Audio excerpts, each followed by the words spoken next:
ჩვენ ყოველთვის ვამბობდით, რომ რა თქმა უნდა ანაკლიის სპორტი არის უდიდესი მნიშვნელობის სტრატეგიული დანიშნულების აქტივი საქართველოსთვის და რა თქმა უნდა ანაკლიის სპორტი უნდა აშენდეს. რაც შეეხება ამ გადაწყვეტილებას, ნახოთ, ჯერ კიდევ ანალიზი არის გასაკეთებელი, თუ რატომ მიიღო სახელმწიფომ ეს გადაწყვეტილება, თუმცა აქვე ისიც უნდა ვთქვათ, რომ ამ ტიპის მოდელები არსებობს და ჩვენ ვიცით არაერთი უმსხვილესი საერთაშორისო პორტი, რომელიც ამ მოდელით ოპერირებს. ანუ გულისხმობთ მოდელს, როდესაც სახელმწიფო რჩება მესაკუთრედ, მაგრამ ოპერირებას ახდენენ კერძო კომპანიები, რომლებიც იხდიან იჯარას და რომლებიც თავად ახორციელებენ ინვესტიციებს. აქ ჩვენთვის მთავარი არის ის, რომ ეს სპორტი, ანაკლიის სპორტი გახდეს სტრატეგიული მნიშვნელობის, ეს იყოს ძლიერი ეკონომიკური, ასე ვთქვათ, განვითარების გარანტი და რაც მთავარია, არ იყოს ჩაკეტილი ჩვენი დასავლელი პარტნიორებისთვის. ანუ აქ უბრალოდ ჩემთვის ცოტა უცნაური იყო, რატომ გააკეთა ქალბატონმა მარიამ ქრივიშვილმა მინიშნება მხოლოდ შუა აზიის ქვეყნებზე, ჩინეთზე და აზერბაიჯანზე, როდესაც აქ შეიძლება ინვესტიციები განახორციელონ დასავლურმა ქვეყნებმაც, ამერიკის შეერთებულმა შტატებმა და მაგალითად ევროპულმა ქვეყნებმა. დანარჩენი ვნახოთ, კიდევ ვიმეორებ, რომ ეს უბრალოდ გასაანალიზებელია, რას მოხმარდება, კონკრეტულად რა მიზანს ემსახურება ამ მოდელის არჩევა, თუმცა თავად ის ფაქტი, რომ სახელმწიფო საკუთრება უნდა იყოს ესეთი მნიშვნელოვანი სტრატეგიული ობიექტი, პრინციპში მისასალმებელია და გამართლებულია თან მით უფრო მაშინ, როდესაც ამ ტიპის მოდელის არსებობის შესახებ ჩვენ ვიცით არაერთი უდიდესი პორტი სწორედ ამ პრინციპით, ამ მოდელით, ამ ბიზნეს მოდელით ოპერირებს. დიახ.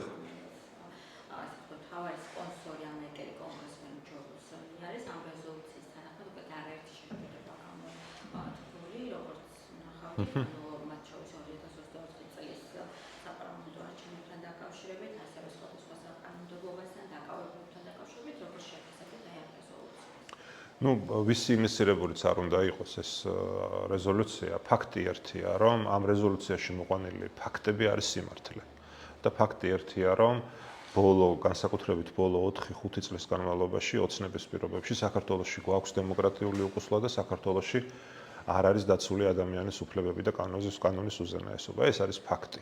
და ამაზე პასუხისმგებელი, რა თქმა უნდა, არის მხოლოდ და მხოლოდ ოცნება. ოცნება არის პასუხისმგებელი იმ ძალადობაზე, რასაც ადგილი ქონდა და დღემდე აქვს ჩვენი მოქალაქეების წინააღმდეგ და რა თქმა უნდა, იმ დამაზიანებელ, სრულიად მავნებლურ პროცესზე, რასაც ქვია საქართველოს იზოლაციაში მოქცევა და უარის თქმა ჩვენი ქვეყნის ევროპულ მომავალზე. შესაბამისად უარის თქმა დემოკრატიაზე, კანონის უზენაესობაზე, სამართლიან სასამართლოზე და ადამიანის უფლებების დაცვაზე. ეს არის და ეს, ამიტომ არის დღეს ოცნება სამწუხაროდ იქცა ერთგვარ რაღაც კეთროვან რეჟიმად, რომელსაც უბრალოდ ხელს არავინ არ ართმევს და თუ ართმევს, ესეც მხოლოდ და მხოლოდ რაღაც დიპლომატიური ეტიკეტის აღსანიშნავად და არა იმის აღსანიშნავად, რომ ვინმე დღეს ნორმალურ ცივილიზებულ სამყაროში ოცნებას განიხილავს სანდო პარტნიორად. აი სანდოობა თავად ჩამოანგრია ოცნებამ, იმიტომ რომ თავად არაერთხელ ასე ვთქვათ მოატყუა არა მხოლოდ ქართული საზოგადოება, არამედ საერთაშორისო საზოგადოება და ჩვენ ვხედავთ მის დაპირებებს რაღაც გადატვირთვის შესახებ, სუფთა ფურცლიდან დაწყების შესახებ და სამწუხაროდ ვერ ვხედავთ ვერაფერს რეალურს, ვერც ერთ კონკრეტულ ნაბიჯს იმისკენ მიმართულს, რომ ეს ურთიერთობები მაგალითად ამერიკის შეერთებულ შტატებთან გადაიტვირთოს. დიახ.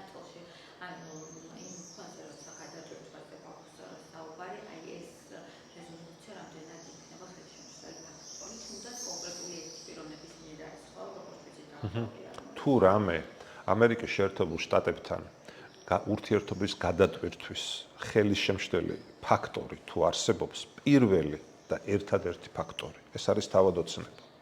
ანუ პრობლემა არის ოცნებაში. პრობლემა არის ოცნების ავტოკრატიულ მმართველობაში.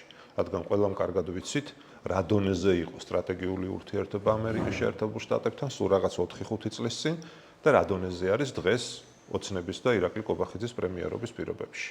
ამიტომ სხვისგან ხელის გაშვერა, რომ იქ რომელიღაც ამერიკელი კონგრესმენი თურმე ხელს უშლის ურთიერთობის გადატვირთვას, ეს როგორც მინიმუმ უპასუხისმგებლობაა. მე მინდა გაგახსენოთ, როგორ დაადანაშაულა ფაქტობრივად ტყუილში ირაკლი კობახიძემ ამერიკის სახელმწიფო მდივანი მარკო რუბიო, როდესაც თქვა, რომ ჩვენ არანაირი, ასე ვთქვათ, წინა პირობებზე არ გვისაუბრიაო, როდესაც ნამდვილად იყო ნორმალური და ესეთი იმედის მომცემი სიგნალი, ხო, სახელმწიფო მდივნის მხრიდან, მის გზავნილ ზღულის ხმობ ბოლო დროინდელს, ხო? აი ესეთია ოცნება. ოცნებას მხოლოდ საკუთარი წესებით, აი საკუთარი თამაშის წესებით სურს მიიღოს სხვა ქვეყნებმა და ახლა დიდი ბოდიში ამერიკა არ არის ის ქვეყანა და დემოკრატიული ქვეყნები არ არიან ის ქვეყნები, რომლებიც ასეთი ტიპის ავტოკრატიულ რეჟიმთან დაიჭერენ სტრატეგიულ ურთიერთობას და დაამყარებენ სტრატეგიულ ურთიერთობას. სამწუხაროდ, მით უფრო საქართველოს. ეხლა თქვენ როგორ წარმოგიდგენიათ, საქართველოში თავად ამერიკას აქვს 10 წლეულების განმავლობაში, მინიმუმ 3 ათწლეულის განმავლობაში უზარმაზარი რესურსი ჩადებული, მატერიალური და არა მხოლოდ მატერიალური, იმისთვის რომ აი ამ რეგიონში საქართველოს ლიდერი ყოფილიყო დემოკრატიული განვითარების კუთხით და სამწუხაროდ აი ბოლო 5 წელიწადში ოცნებამ ყველაფერი ამოატრიალა, ამოაყირავა და სრულიად საპირისპირო რეალობა მივიღეთ. ნაცვლად იმისა, რომ ჩვენ მადლიერი ყოფილიყავით ამერიკელი ხალხის მიმართ იმ ათეულობით მილიონი დოლარის თუ ასეულობით მილიონი დოლარის დახმარების სანაცვლოდ, მაგრამ სამწუხაროდ გვაქვს დღეს ეს რეალობა რაც გვაქვს, ასე რომ თავი და თავი, თავარი, ასე ვთქვათ, განმაპირობებელი აი ამ ურთიერთობის დაზიანების, რასაც ბოლო წლებში აქვს ადგილი, ეს არის ოცნება, რომელიც საკუთარი ძალაუფლების შენარჩუნების მიზნით მზად არის, რომ აი ეს ქართველი ხალხის ჩვენი ქვეყნის ისტორიული პერსპექტივა, რომ ჩვენ გავხდეთ ცივილიზებული სამყაროს ნაწილი და ერთხელ და სამუდამოდ გავთავისუფლდეთ რუსული გავლენისგან, აი ესეც კითხვის ნიშნის ქვეშ დააყენა, იმიტომ რომ ოცნებამ კარგად იცის, როგორც კი საქართველოს გახდება მართლაც რომ დემოკრატიული ქვეყანა, ის ისე ვეღარ გააგრძელებს ზალადობას ჩვენს მოქალაქეებზე და ის ისე ვეღარ შეინარჩუნებს თავის ხელისუფლებას და ძალაუფლებას, როგორც აქამდე ახერხებდა. დიდი ბრიტანეთის კომუნიკაციების საზღვარგარეთიდან პოლიტიკური დაფინანსების რეგულაციების კანონს. კერძოდ კი დაფინანსების დასაბუთება მოუწევს იმას, ვისაც 2000-ზე მეტი ფუნტი ექნება. პირველ რიგში როგორ შეფასებთ თქვენ ამ ახალ განკაცრებულ კანონს? დიდი ბრიტანეთი არის დიდი ბრიტანეთი. და როდესაც ოცნებას მოყავს მაგალითები ასეთი ქვეყნების, ჩვენს მოუყვანთ დიდი ბრიტანეთის მაგალითს. და გინდა გითხრათ რა მაგალითზე გვაქვს საუბარი? აი ოცნება რო გამოდის და ამბობს, რომ პრეცედენტი თურმე არ არსებობს პარლამენტის წევრის დასჯის და პარლამენტის წევრის წინააღმდეგ სამართლებრივი პროცესის დაწყების და საქმის აღძვრის, როდესაც ეს კონკრეტული პარლამენტის წევრი ძალადობს თავის კოლეგებზე. აი სწორედაც რომ დიდი ბრიტანეთია ის ქვეყანა, სადაც არსებობს პრეცედენტი იმისა, თუ როგორ ისჯება კონკრეტული დეპუტატი ფიზიკური ძალადობის გამო. და ასე რომ ეხლა როცა გინდა მოყავდეს დიდი ბრიტანეთის მაგალითი და როცა გინდა ესე უტიფრად და ურცხვად ამბობდე, რომ თურმე ასეთი პრეცედენტი არ არსებობს, დიდი ბოდიში, მაგრამ ამას არავინ არ გაატარებს. ეს ერთი და მეორე თავად ამას რაც შეეხება. კიდევ ვიმეორებ, რომ ოცნება ვერ მოიყვანს სხვა ქვეყნების მაგალითებს, ვერც ამერიკის ფარას მაგალითს, ვერც დიდი ბრიტანეთის მაგალითს, იმიტომ რომ ამ ქვეყნებში არსებობს დემოკრატია, ამ ქვეყნებში სახელმწიფო ინსტიტუტები ერთმანეთს აბალანსებენ და აკონტროლებენ. ამ ქვეყნებში არსებობს სამართლიანი სასამართლო და ამ ქვეყნებს მართლაც აქვთ თავისი სტრატეგიული ინტერესები და ყავთ სტრატეგიული მტრები, პოტენციური მტრები, რომელთა დაფინანსების გაკონტროლება ნამდვილად არის მათ სახელმწიფო ინტერესებში. იმიტომ და ოცნებას თუ ეს სურს ამ გზით სურს წასვლა, ორი რამ უნდა გააკეთოს. პირველი, უნდა უზრუნველყოს ამ ქვეყანაში რეალური დემოკრატია, ევროპული სტანდარტის დემოკრატია და სამართლიანი სასამართლოს პრინციპი და ასევე უნდა უზრუნველყოს ის, რომ პირველ რიგში თუ რომელიმე ქვეყნის დაფინანსება აქ თუ არ ვწდები დიდი ბრიტანეთის შემთხვევაში საეჭვო ფულზეა, ხო საუბარი, აი ეს ტერმინი საეჭვო ფული თუ დღეს შეიძლება საიდანვე მოდიოდეს. ეს არის მხოლოდ და მხოლოდ ჩვენი ოკუპანტი, რუსეთი და მასთან დაკავშირებული ქვეყნები. და საეჭვო ფული ვერ შემოვა პირობითად ჩვენი მეგობრებისგან. მაგრამ ამასაც რომ თავი დავანებოთ, კიდევ ვიმეორებ, გამჭვირვალობა უნდა იყოს ამ ქვეყანაში, ჩვენ გამჭვირვალობის მომხრე ვიყავით ყოველთვის, მაგრამ ოცნებას უნდა ახსოვდეს, რომ ეს ყველაფერი მარტო მათი ძალაუფლების შენარჩუნებას კი არ უნდა ემსახურებოდეს, არამედ უნდა ემსახურებოდეს საქართველოს სტრატეგიულ ინტერესებს. და საქართველოს სტრატეგიული ინტერესი კი გადის დემოკრატიის მშენებლობაზე და არა ისეთი ავტოკრატიული რეჟიმის მშენებლობაზე, როგორცაც აშენებს ოცნება. აი ამ დროს ოპოზიცია და ევროპელები ჩვენ საქართველოს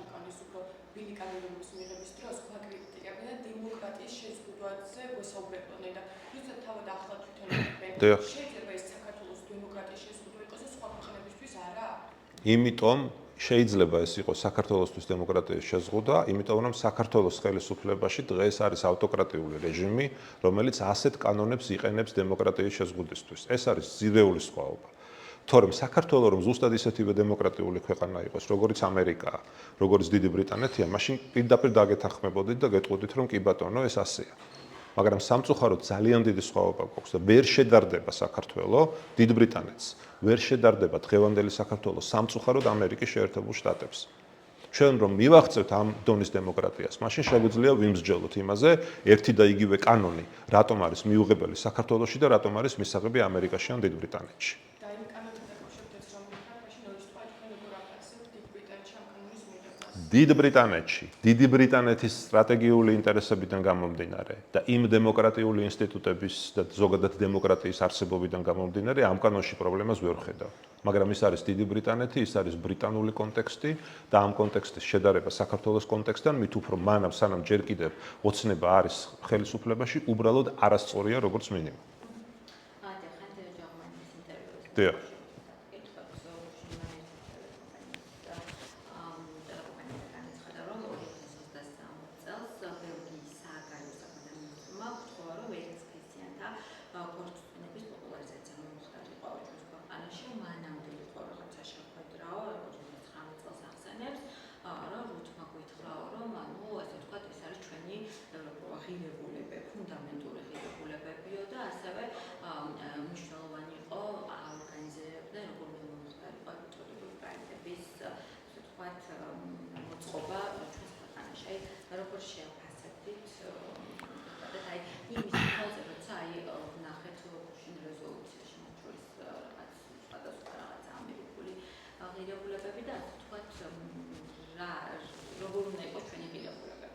ჩვენი პოლიტიკური გუნდი ყოველთვის იყო წინააღმდეგი პროპაგანდის.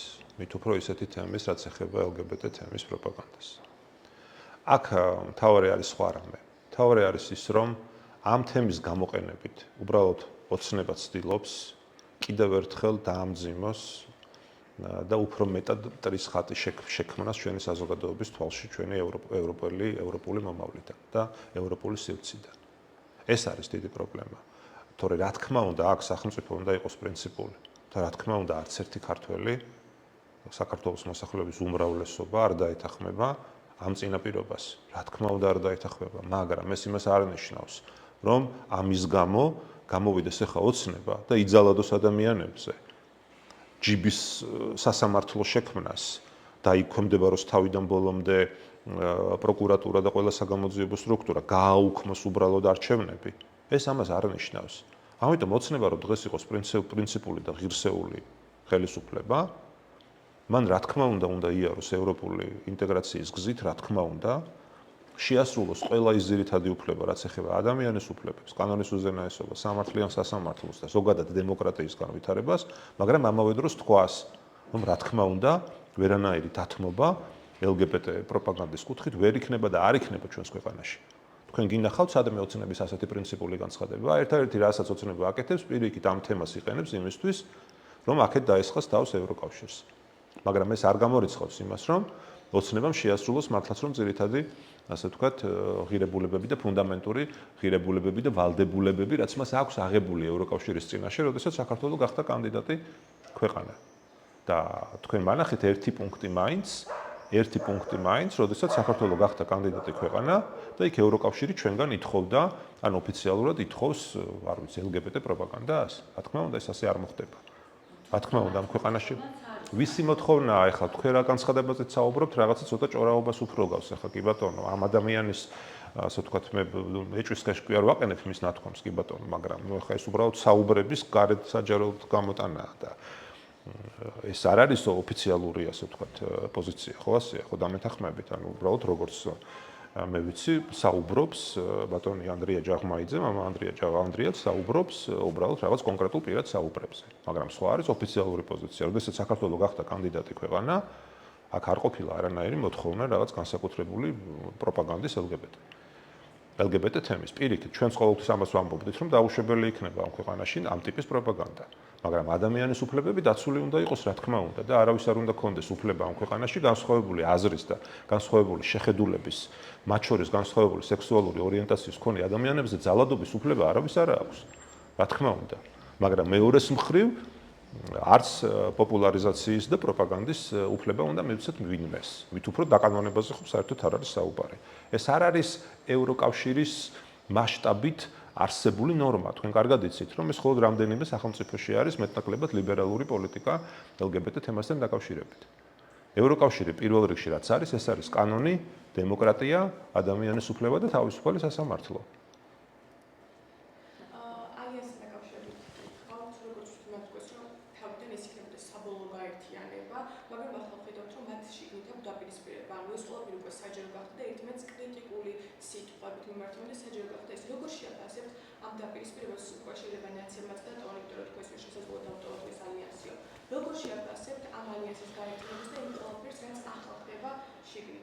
კი ბატონო, ჩვენ ალიანსთან დაკავშირებით თქვენ კარგად იცით, არ ვაკეთებთ კომენტარს.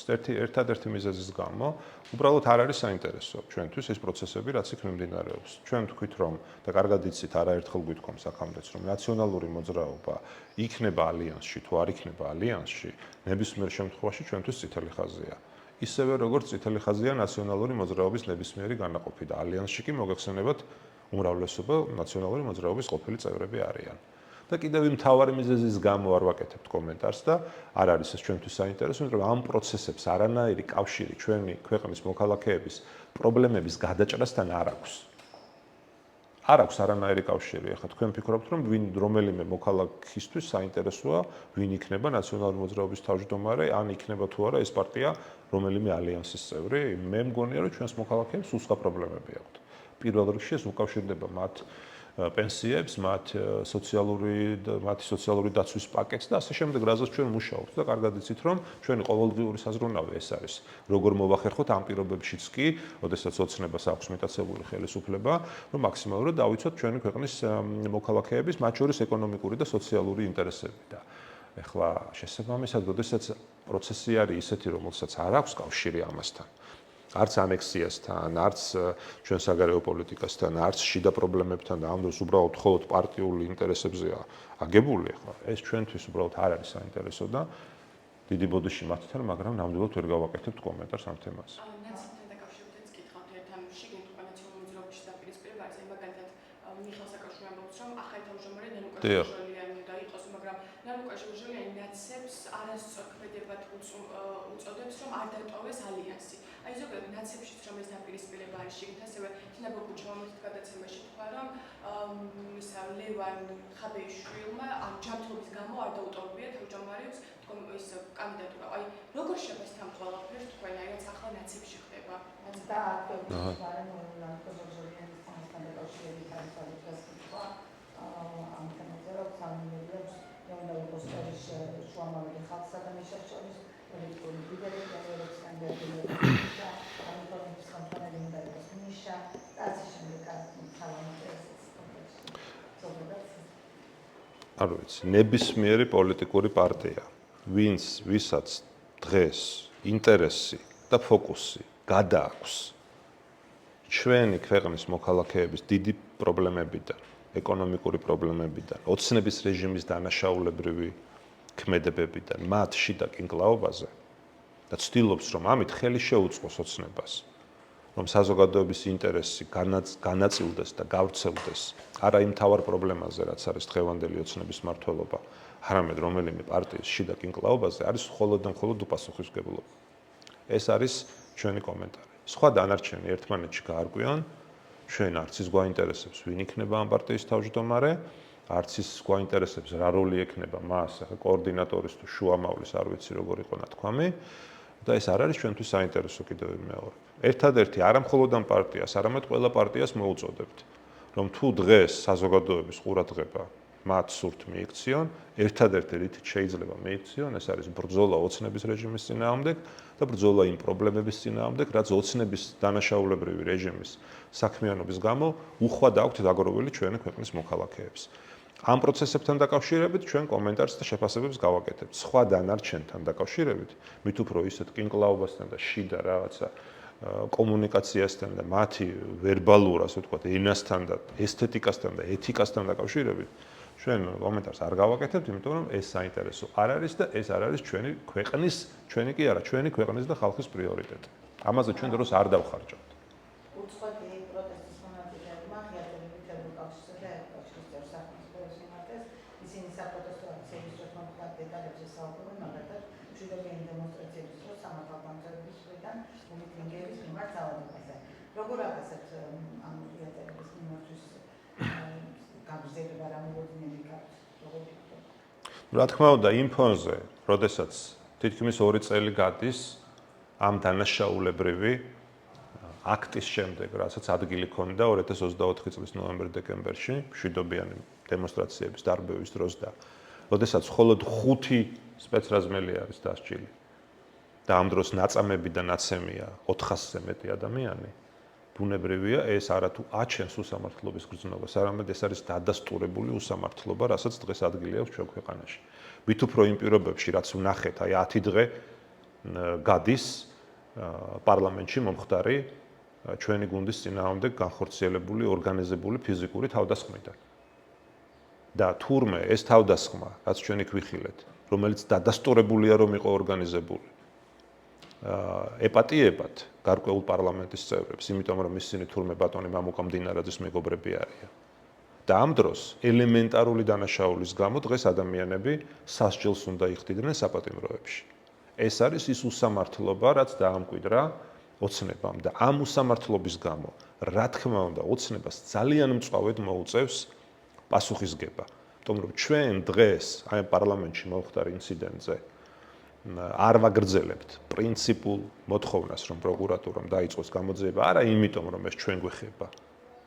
არამედ იმიტომ, რომ მომავალში ეს ვერავინ ვერ გაბედოს ეს ერთი და კიდევ უფრო მთავარი და მნიშვნელოვანი, რომ ჩვენ ამას ვაკეთებთ იმ ხალხის სახელით, აი ვინც სწორედ ეს განცხადება გაავრცელა, რომლებიც სრულიად უსამართლოდ, დაუმსახურებლად და როგორც მინიმუმ არაპროპორციული სასჯელით არიან გამწესებული საპატიმრო დაწესებულებებში.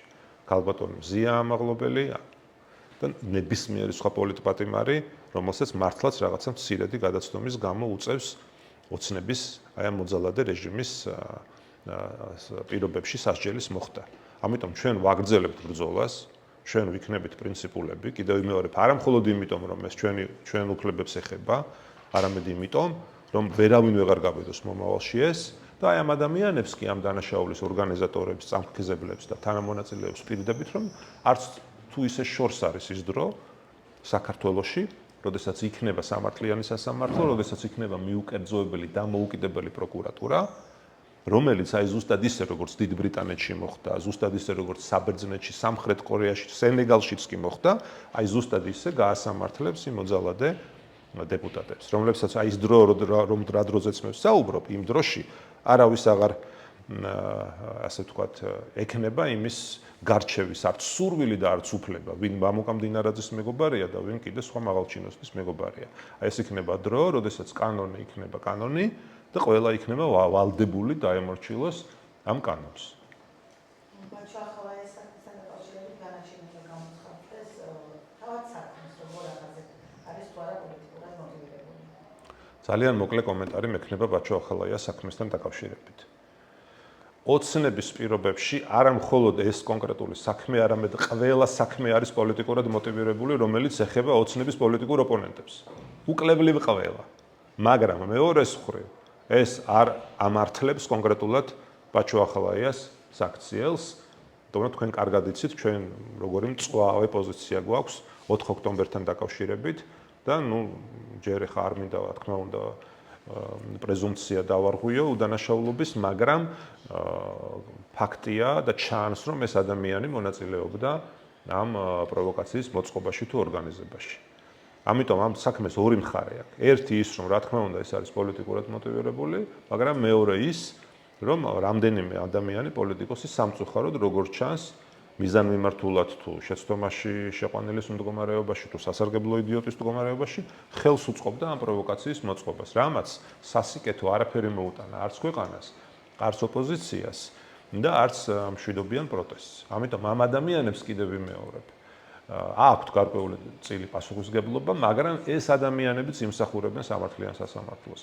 ეს ადამიანებიც არ იმსახურებენ ისეთ უსამართლო და პოლიტიკურად მოტივირებულ სასამართლოს, როგორც დღეს არის. ამიტომ გვჭირდება ჩვენ რაც შეიძლება მალე გავათავისუფლოთ ქვეყანა ოცნების რეჟიმისგან, რომ ყველა ადამიანი იმსახურებდეს სამართლიანი სასამართლოს უფლებას. და ბოლო კითხვა მექნება მიხეილ პავლოშვილი ჟენევაში ინტელექტის მართლობის შესახებ. გაეროს საინფორმაციო პროტოკოლის დიალოგზე სიტყვის გამოვა. რა მოძნები გაქვს, რა უნდა მოვუწოთ მისგან? რა გითხრათ, რამდენად სერიოზულად ვამთ ამ კითხვას არც ვიცი, ან მე როგორ შეიძლება ამ კითხვას სერიოზული პასუხი გავცე. ერთადერთი რამ შემიძლია ვთქვა, რომ ხელოვნური ინტელექტი სანამ შეიქმნებოდა, ჯერ არსებობდა ადამიანური ინტელექტი. ეს არის ჩემი პასუხი.